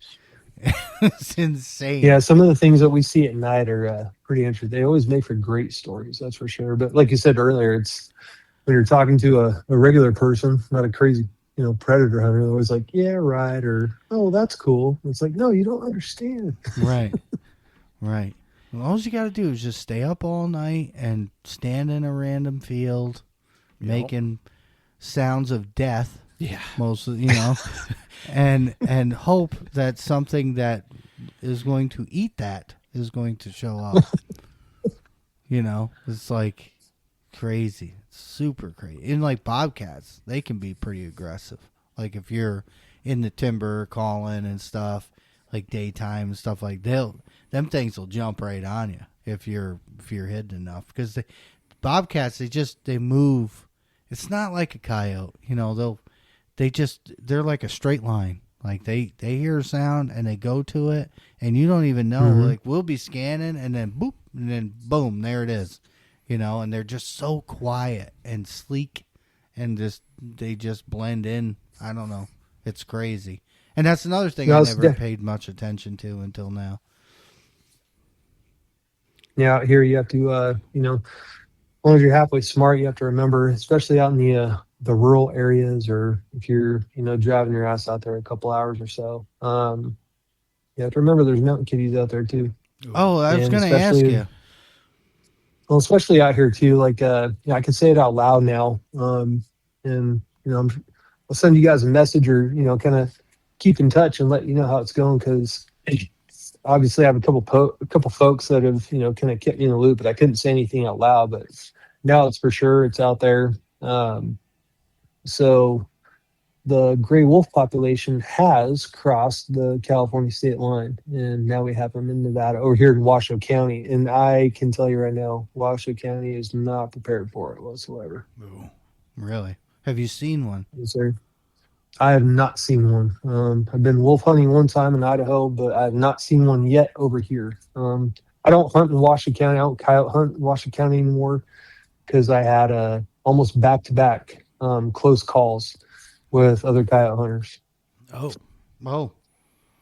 And plus, Washoe County is one of the counties, I can't tell you because it changes so consistently. There are a handful of counties in Nevada. This is going way back to our earlier conversation, try to answer your question. There are a handful of counties within Nevada, and that's why you have to be careful. If you're going to come over here and fun hunt or tournament hunt, usually the tournament host will make it clear right off the bat, but you can't, put all your weight into that. That you cannot night hunt out here still. But that's mainly like Washoe County, down there in Vegas, and like I said, I can't remember the exact number, but there's a few kind of scattered throughout the state where you still technically cannot night hunt. You can only day hunt.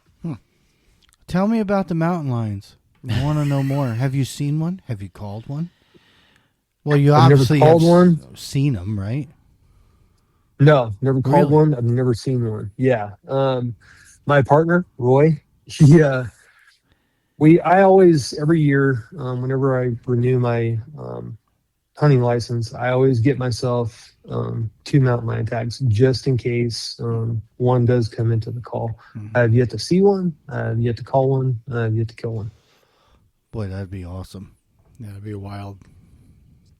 Make a hell of They're a out nice here rug. for sure, but yeah, exactly. That's the thing. But yeah, more things for the wall. Great. My wife loves it. One day we're going to start road tripping. Yeah. Maybe if I ever retire. You can't say that. I have lots of hobbies. I farm too as a hobby, which is stupid sometimes. Like today when I'm thawing waters and it freezing my ass off, like, why do I do this to myself? But yeah, but the day you can't do it anymore, you're gonna bitch about not being able to do it anymore. well, it's I've done it my whole life. I hated it when I was a kid, and they made us do it, and now I love it. But it's like why? Well, I think one of the cool parts is if you ever actually made it out this way, regardless if it's a tournament or just fun hunting, is being able to see your reaction watching, 2, 3, 4 coyotes roll down a valley from, 2 miles away from your call. You're gonna I've hear. never seen that before. You're gonna hear a whole lot. I'm gonna tell you, because I carry. And I'll tell you, stop moving so much. Yeah. You're going to hear me just emptying mags. Like, just let them come in. Hell no. I'm better I'll just further keep the out. safety on and just let you rock and roll. Yeah. I'm better further out. Wow. That's interesting. We got to do it then. Someday, somehow. We have a lot of places. We can go to Michigan. We got people all from this, and that's what's great is the people we've met through this. That share, the same obsession as we do. And to have you, call in from Nevada to tell us how they act or how they respond or even what the land is like. We could look at pictures, Right. but you've hunted it. So you know what works for you and what doesn't work. No, for sure. And after over a decade now, it's fun and it's interesting because you can, regardless of where you're at in the state, even I can't speak for past the Rocky Mountains, but whether it's flat land and it's got a little bit of grass or the complete 180 where it's I'm at the bottom of the mountain range and I'm looking almost straight up, your eyes are just I'm pretty sure I can call a coyote right over here. I really enjoy that. It's a lot of fun. Does that happen to you when you're just driving around and you see a spot and you're like, oh, I bet you. 100%. Because I drive for a living. So I kind of have that luxury of, getting to kind of scout spots, but still getting a paycheck for it. Right. I do that all the time. I'll be with the wife somewhere and be like, oh, that place is loaded with coyotes. Yeah. Oh, when I'm driving around, I'm always looking at fields right. That would be cool. Or when we're going out to Brian's, all the stuff along the highway, that'd be a great field to hunt. And it'd be nothing around it. And it's just man, I wonder if we could get in there. We have a group chat and I posted some pictures of the coyotes down in the city. Oh, yeah. And Central Park. And right in stuff. the Bronx. Right in the Bronx. And there's so many of them down there. And man, just give us the opportunity. Oh, I know, right? You go down there, play Rat Distress. Oh my God. We'll clean up. And they're big down there because they have so much food and no pressure. No. They are untouched. Yep. Those are some of the most fun studies to read is the coyote pack in Boston, the coyote pack in Central Park in New York. There's even still a couple ongoing studies. Even these gals were just one of the recent podcasts I listened to. They're coming out to coyote tournaments and they're asking, after a tournament, hey, do you mind if we take this 1 or 2 pelts or these teeth? Because they're trying to figure. There's so much really cool stuff going on, but I don't think a lot of people understand. Even, for example, San Francisco. There's this multi-predator kind of diversity going on that people are completely unaware of. And it's really interesting on how they affect each other and what's going on with that. Well, even like you said, we talk about size difference. Yeah. And Yeah. just imagine, it's the same animal. It's just a different area. Yeah. You know what I mean? Well, there's like subspecies. So Right. like there's the eastern coyote that we Right. hunt, which is a little different than the coyote that's out west. They're still Right. coyotes, Right. But they're, you know, Yeah, but they're still coyotes. yeah, You know what I mean? And his are 20 pounds and ours are 40. right. You know? Mm-hmm. And it's just, well, it could be a lot with temperature, you know? And you have a ton of rabbits probably. That's your main food source for them out there, I would assume. Yeah, we got two types. We got the cottontail and we got the jackrabbit. The jack, yeah. We play jackrabbit. Yeah, once in a while. Sometimes you got to be different, you know? You got Little side note there too is even if you talk to some of the guys who've been hunting for a long time, like even my partner, for example, you're doing that 2 a.m. type thing, and you hear your partner go, "Yo, got one," and you turn around and you see those big old ears, and you're just like, "Hey, brother, shut up." Yeah. Oh, you're right. Yeah. Okay. Listen, I've stalked the biggest cottontail you ever seen in your life one night solo. Showed up to a spot, huge heat, through a ravine in a field, and I'm like, that is definitely. We got one. I was like, so I hand calls, tripod, and gun. That's it. That's all I brought. And I start walking. And I like careful walk, like keeping an eye on the wind and try not to make a bunch of noise. And I get, 200 yards from this thing, and I'm like, oh, you're dead, buddy. And I turn my scope on and look through it, and I'm like, son of a bitch. That is the biggest, I'm laughing because we've all been there. oh, my God. It's the biggest rabbit that I've ever seen in my life. It's got to be a state record.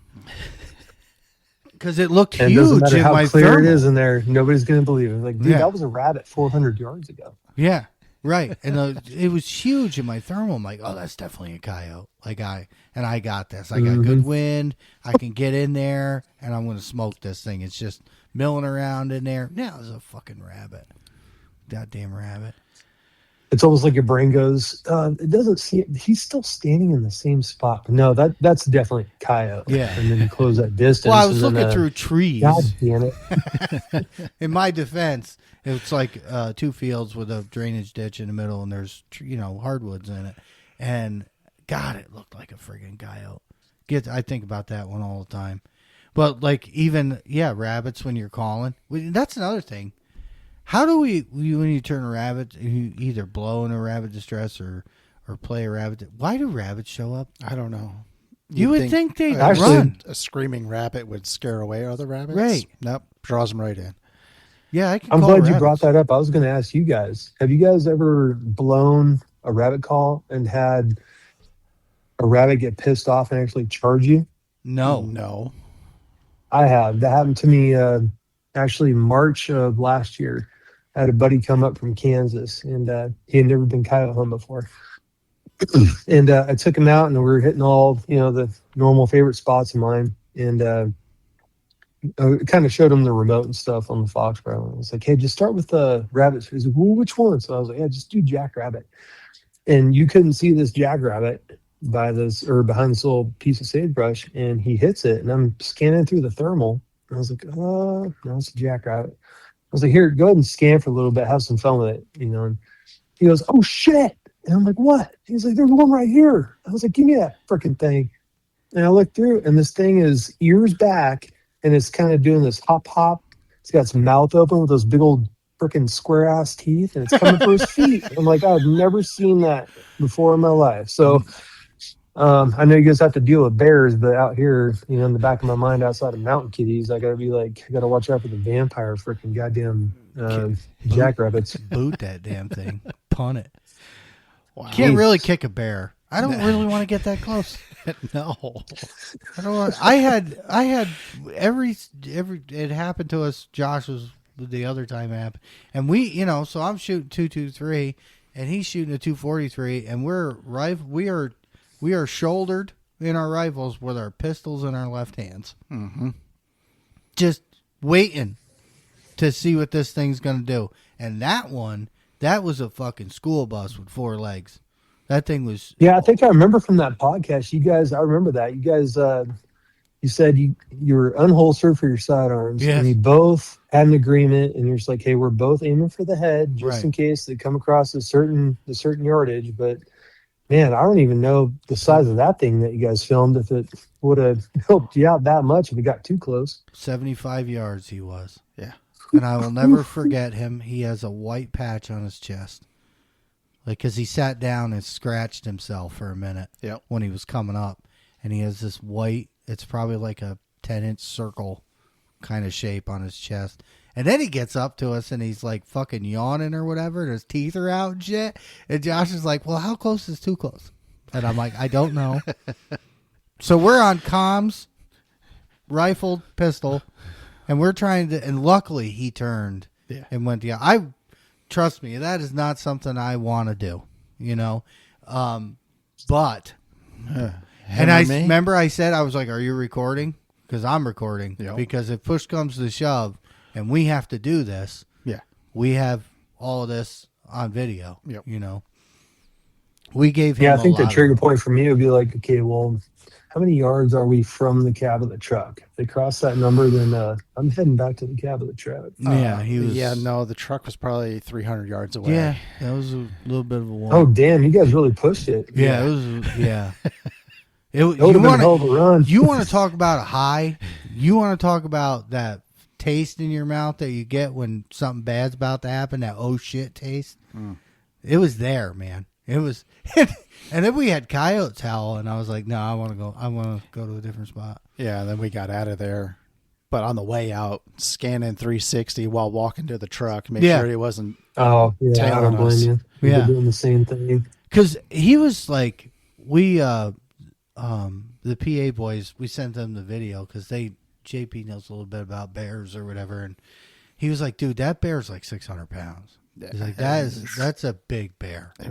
Man. And I told. So that's not normal for out there, right? Black bears that big? No. They get 300-400 ish. The one I posted, the high end will probably be 4. The one I posted recently, that was a big one too. Yeah. I bet you he was a solid 4. He was, and like, there's guys that have shot some during rifle season here, and they post them, and I'm like, that's a fucking baby. Like, you want to see a big bear? Come out with me. I'll show you a big bear. Like, I would probably say typical bear taken around here would be 200-300, between 200 and 300 they're small. pounds. They're juveniles. Yeah. They're not fucking bruisers. These things are. Yeah. And it's just a different feeling when that shit's running. It's different. It's like, and you know, I think about all the times when we were kids deer hunting. We would walk from the farm to our stands at the time. And we're talking good 2 miles. Now we'd leave 3:00 in the morning, and Dad wouldn't let us use flashlights. So you have a day optic with no flashlight, and we just trudged through the fucking woods. You know, what I just bump into? Without a care in the world. Without a care. We didn't even. It wasn't even a thought in your head. You know, you worried about coyotes, but not. They were afraid of you, so it was not a big deal. But you got to think, though, I don't want to make us sound really old, but, like, you know, back then, bears weren't as prevalent here as they are now. No, there's a shit ton more now than there was. Probably in the past, I would say 5 years, 5-10 years. I was just going to ask you. So that's pretty recent. Wow. Yeah, our bear population's exploded. Yeah, I had another, I think that was early days of us hunting, too. I was sitting here and I hear the garbage cans outside flip over or get banging around. And I'm like, Wasn't the neighbor shooting or something? Well, that was that the same same that night? was the same night. So I hear this. Now I'm in my drawers, man. And, you know, I had no kids at the time. And I was like, well, I'm going to go out and have a cigarette when I was smoking cigarettes.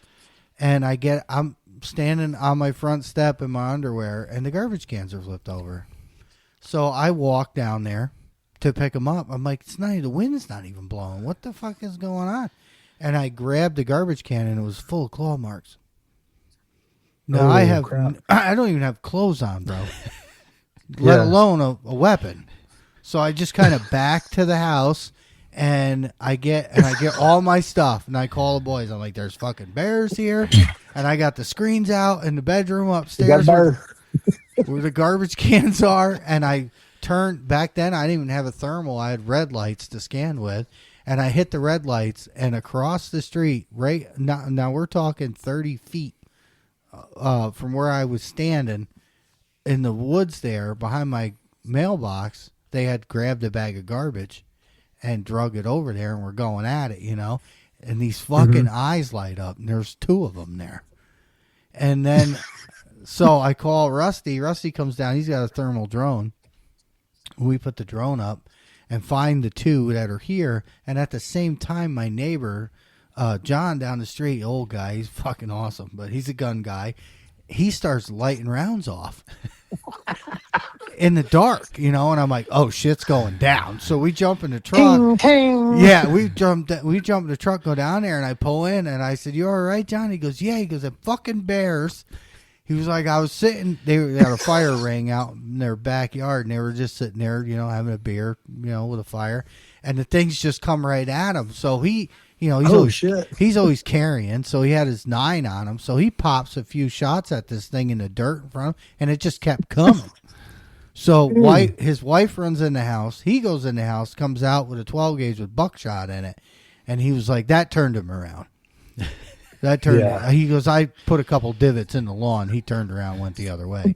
And I was like, well, there's fucking 2 at my house, and there's 1 down. So there was 3 here that night. And I even this year I had them too, same thing. And I was prepped for it. Like, I know in the fall they like move through here to get wherever they're gonna sit, hibernate for the winter. And same thing. I heard a bunch of banging, but I'm smarter now. And then I wear shoes now. Yeah, well, I put my shoes on, and I look with my scanner, and they were out there. And then they had left. I saw them leaving, and I'm like, okay, whatever. So I go out, pick everything up, and I go to bed. Well, I think the kids. Must have been September because the kids were in school. And the wife goes out to put the kids on the bus in the morning, and she comes in and she goes, "You're going to be mad." And I said, "Why? What's wrong?" She goes, "All the fucking garbage is all over the road." So then I was out there with a fucking leaf rake, because I'm not going to leave it. Pick it all up and everything. I was pissed. And so I put the 410 upstairs by the bed with birdshot in it. And I'm like, I'm going to teach this bear that garbage cans sting. And he never came back, bastard. I wanted to so bad. I was like, I'm going to teach you a lesson. Stay away from because I don't want one time. Right. I don't want to have to bear proof my fucking garbage. It's a pain in the ass. Yeah. But anyway, with all the things you see at night. No, for sure. I mean, just even right there too, it's like, well, even from my street or my block, like if I saw 3 and they were able to comfortably charge my neighbor with a fire, like, okay, it's kind of like on that line, like what the heck's going on here? Well, they're just so used to people now, and there's so much food out there. They're for food. That's what they're after. Well, so kind of to bring it around there is, that's the problem that's going on in California is you can't hunt mountain lions. They're protected. Federally, you can't hunt wolves. They're protected. Hopefully that passes. We'll see how that goes. When it comes to coyotes, all the rest of the people outside of rural areas or people that own ranches, livestock, all that stuff, they have a completely different point of view. But it's very controlled over there. Well, the payout for that is, unfortunately, here in Washoe County, over the past 8 to 10 years, over here, it's very California-like. So you have a lot of the same folks, whether it's anti-hunting organizations or people's general perceived view of predator hunting and all this stuff. They want to do they call it coexisting, but they want to call it what it really is cohabitation. And they don't understand what that means because they just want to look at the pretty animal and let them all around the streets. And you always get the general argument, right? Like, Well, I mean, I'm sure you guys have probably heard it over on your guys' end as well in New York. Is well, we were here first, type thing, Yeah. or they were there, they were here first. That's what's bleeding over, and the slow but very consistent payoff for that is the folks that, for example, raise livestock. They're pissed off as shit because that's what puts food on their family's table. You're getting, just here in the Sierras, and that's our big mountain range that divides us from the craziness over on the west side. You're getting more and more every single year, multiple attacks from mountain lions. That's going to translate into this wolf situation. It's going to start with livestock, and it's already occurring. That's going to happen very soon. How it's uncontrolled. There's going to be a kid that gets nipped or torn up at a bus stop. And what kind of ticks me off is, I won't go down the rabbit hole with it, but knowing that they're coming, knowing what they do, especially, it's a predator ecosystem. We know what the heck they're freaking trying to do. Is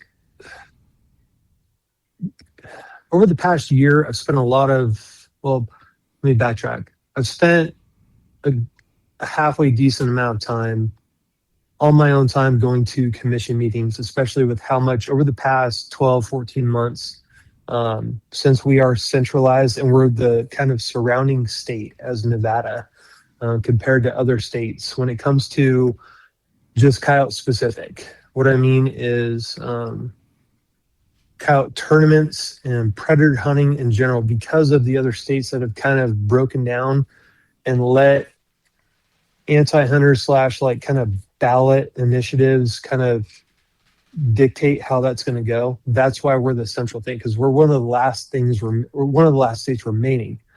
And so we're very focused on well, from the anti-hunting side, you have to see it from their eyes as, well, we need to take care of Nevada, because if we can take care of Nevada, then we have the whole kind of West covered. The problem with that, in my eyes, is most importantly for me, is I absolutely love coyotes. I'm just speaking for myself here. If coyotes weren't here, I'd be bored as hell. Right. Well, you gotta respect I love the them. animal. Yeah, sure. 100%, and that goes for any other predator out here in the West or the East, and just in Canada, in the United States, anywhere. But what's happening is, what I'm spooked about is what's about to come over. Well, what's already over the border. Our local NDOW is not prepared for that, and I say that with the meaning of, I think there's a lot of pressure on them, especially here in Washoe County, because the breakthrough has happened in this county. I think NDOW's a little spooked about saying anything about it and trying to maybe prepare for it, because they don't want to piss too many people off because of how many people have migrated here from California with that attitude.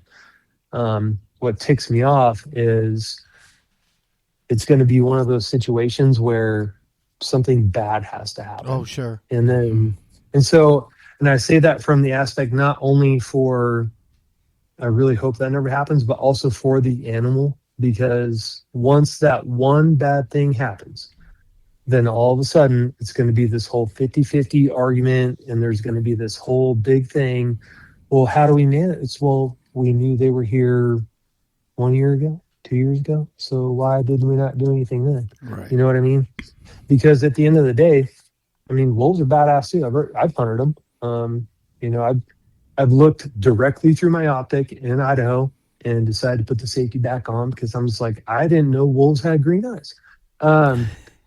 It's not fair to them as well. You know what I mean? So it just kind of sucks, because how do you prepare for a multi-predator ecosystem at the same time? And I kind of get, if they don't want to say or do anything, but they have to do something. Because how are you going to manage wolves, mountain lions, and coyotes? They're all going to change their behavior. And the most important part of that, to me anyway, is the feeding behavior. Because we don't have, out here on our end of stuff, compared to you guys, where you guys got whitetail. Mm-hmm. We have mule deer. And, it's not like we're doing absolutely great with mule deer or bighorn sheep, or, we have a couple of endangered species just like you do, like upland bird game or game birds and stuff like that. That's another thing I don't think they're prepared for, is how certain predators are going to have to readjust to the wolf being introduced into their territory, and how that's going to affect. That's another big thing for me, is once that wolf gets established here, those packs, you're going to start seeing a massive rapid decline in certain prey species, and nobody's prepared for that. And it's just kind of a bummer, because you can kind of see on the horizon, and it sucks because they won't listen to you. They're more concerned about, oh no, everything will be fine. It's like, no, it's not. It'll be fine. It's like you said, something bad's got to happen in order for that mindset to change. From our point of view, Yes, sir. there needs to be conservation. Yes, sir. So those population numbers don't explode, and then you get that, that bad thing that does happen. Yep. Well, going to it too, like I was trying to get to, my apologies, is, I think one of the most important things that you don't see in California, which is a great example until they started introducing those laws, was up until those laws got changed. I could tell you, I'd have to use my hands and my feet to count all the stories, my mom raising horses back in the day, about how mountain lions would kind of watch her, but they kept their distance. As long as we can keep that, you know what, humans are scary and they will screw me up, then we kind of understand each other. That's what's been broken in my eyes. Yeah. And so that's going to be the change. And it's kind of unfortunate to see that that's probably going to happen soon. And then you're going to spend how many decades like trying to readjust? There's going to be, or we're going to pass this law, or we're going to shoot these shotgun shells that explode in the air because they make loud noises, or we're going to put flagging on barbed wire. It's like, come on, dude. Yeah. Come on. Yeah. Or you get the government involved and they start poisoning things, because that's their quick fix for everything is just, well, we'll fly over. Yes, sir. Drop these things and we'll kill them off that way. The two things that will never help is having people that don't live with them on a day-to-day basis, or most importantly, would like to manage them, because if they manage them, it helps. Going back again, it's what they do for a living. Ranchers, farmers, puts food on their family's table.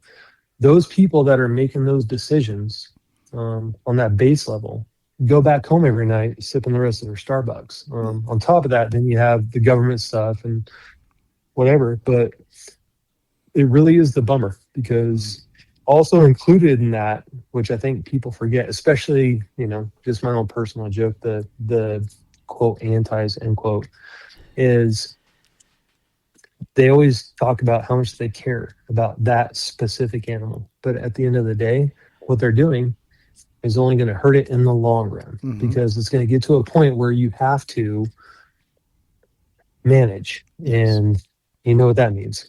Yeah. Yeah, it gets ugly. Yeah. Yes, sir. So, well, Cody, we appreciate you getting on with us. What am I forgetting? Nothing. I just have one quick question. Oh, go ahead. Sorry, I didn't mean to cut them off. No. You're fine. How did you find us? Just out of curiosity. I came across you. I have a ton of different predator hunting podcasts, and you popped up random as like hey, you might like this. That's where I came across you guys. Okay. I was just curious. Like, we don't get a lot of feedback. Right.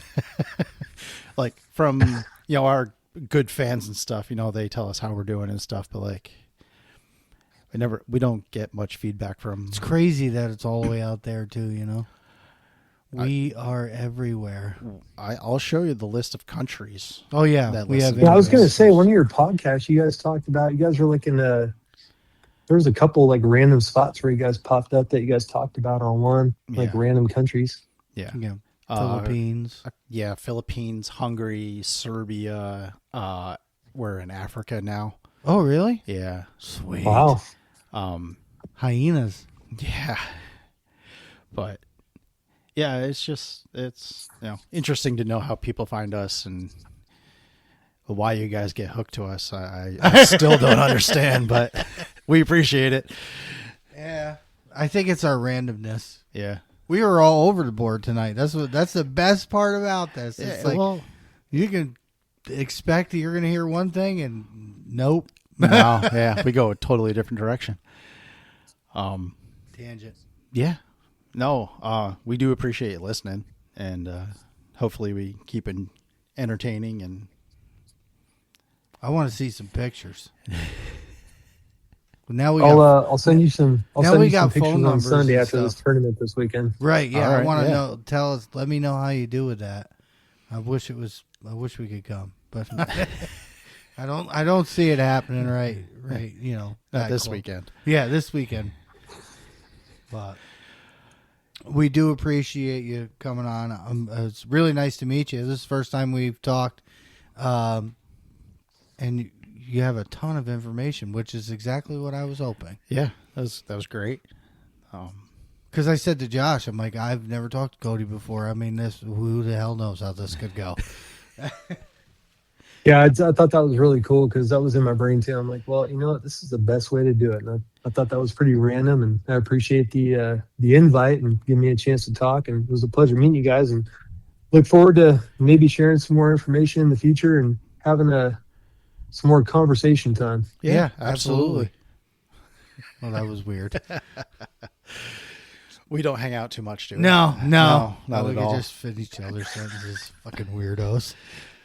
But yeah, if you want to stick around, Yeah, stay on the line. and we'll close this out. And we'll talk to you for a few minutes afterwards. Sounds good. All right, check out the sponsors: Rush Custom Collars, Defender Training, Double Dog Drags. You know where to find us. Check out the Facebook page, One Predator, onepredatorhunts.com, our website. Jeez, words are hard. A bunch of links on there to everything. That's where you can find us, and we'll catch you in the next one.